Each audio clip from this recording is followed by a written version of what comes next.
I'm Stephanie Hegarty, and this week we're in Hungary.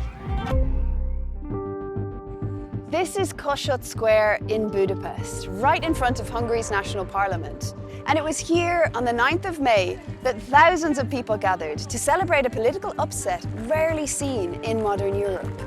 Viktor Orban was the EU's longest-serving prime minister, and for 16 years he built a political system around himself, rewiring democracy to maintain control.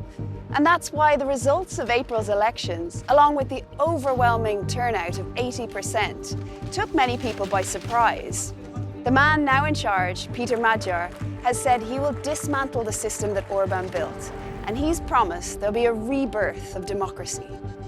Elindítjuk Magyarország alkotmányos rendszerének átfogó felülvizsgálatát. Annak érdekében, hogy soha többé ne alakulhasson ki az eddigiekhez hasonló mértékű hatalmi koncentráció ebben az országban. So how did Peter Magyar pull off such a stunning victory? Én Magyar Péter. And what does the defeat of Viktor Orban, a close partner of Donald Trump and Vladimir Putin, and a thorn in the side of the EU and Ukraine, mean for Europe and the world? I spoke to Annyi Fernyengel, a civil society expert, to find out how Viktor Orban and his Fidesz party managed to maintain such a powerful grip on Hungarian institutions.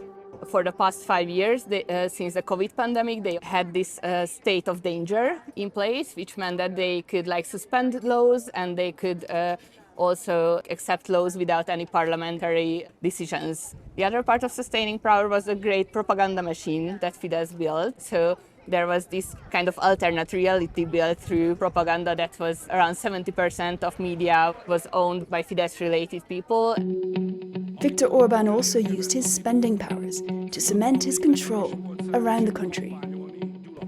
The state funds and the EU funds were distributed to local towns based on their support of Fidesz. So those mayors got funding for developing their local towns. Even locally, these mayors only included people in the public works scheme programs if they voted for Fidesz, for example. Orban's populism resonated with ordinary Hungarians. So it's really important to keep in mind that Orban's government was a really popular government in the beginning, so that they actually increased employment a lot, and they talked in a way that really resonated with people in this nationalistic language. He became a beacon for leaders around the world who wanted to recreate his brand of conservative populism. We love Viktor. Viktor, I call him. I put the little accent on it. You are fantastic, all right? I know a lot of people don't agree with me, but I'm the only one that matters. You are fantastic. He's a great leader.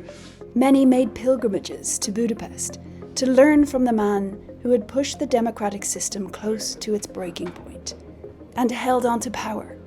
But discontent was growing and a new political coalition was building.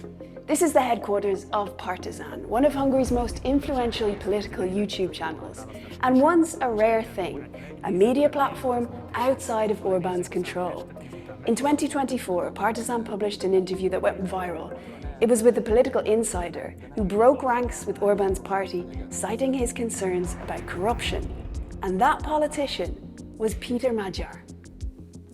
Nagyon gyorsan tudnak összedőlni rendszerek.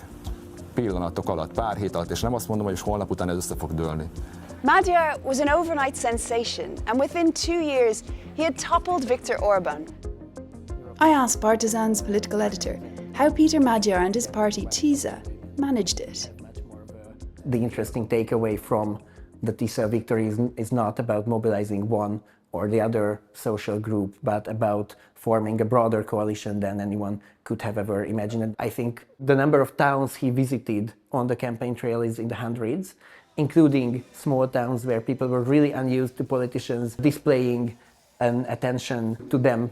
And number two, his messaging was around culturally very uncontroversial issues. He managed to find the policy areas where he would be the person with the position that is a vast majority position in Hungary, a culturally somewhat conservative country.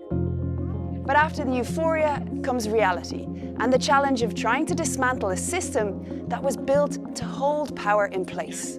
On whether an old elite will survive I really think we can see signs of a fundamental change. The media that Mr. Orbán has built is being dismantled at a pace we hadn't expected. So on that front, I do think there is fundamental change. And with that comes a deeper question. Whether Hungary, once a standard bearer for a rising tide of conservative populism, might now be where that tide begins to turn.